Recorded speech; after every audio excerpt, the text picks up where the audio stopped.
یہ کہتے ہیں کہ یہ اکثر منڈی وغیرہ کے جو بیوپاری ہوتے ہیں جھوٹ بولتے ہیں کہ منڈی کا بھاؤ ایسا چل رہا ہے ایسا چل رہا ہے، آپ یوں کر لیں۔ ہم نے کسی کے ساتھ اسی طرح اس کی بات پر اعتماد کر کے ایجاب و قبول کر لیا، بعد میں پتہ چلا کہ اس نے تو بہت بڑا دھوکہ دیا ہے، تو کیا ہم اس بیع کو ختم کر سکتے ہیں کہ نہیں کر سکتے؟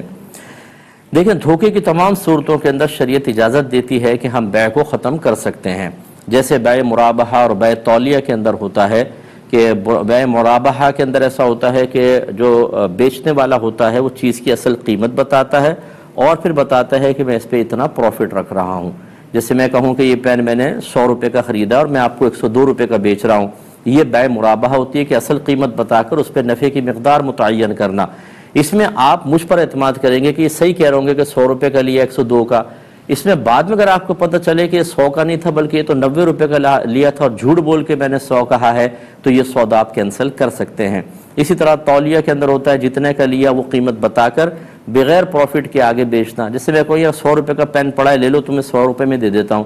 اور لیا 90 کا ہے اور آپ نے مجھ پر اعتماد کر کے لے لیا، یہ دھوکہ ہے اور دھوکے میں آپ اس کو ختم کر سکتے ہیں۔ ایسی کسی نے عیب دار چیز آپ کو بتائے بغیر بیچ دی، گھر میں آئے اور عیب ظاہر ہوا تو فوراً آپ جا کر اس کو واپس کر سکتے ہیں۔ تو خلاصہ کلام یہ ہے کہ اگر آپ سے غلط بیانی، جھوٹ بول کر، دھوکہ دے کر سودا کیا گیا ہے تو آپ اس کو ون سائیڈڈ بھی ختم کر سکیں گے۔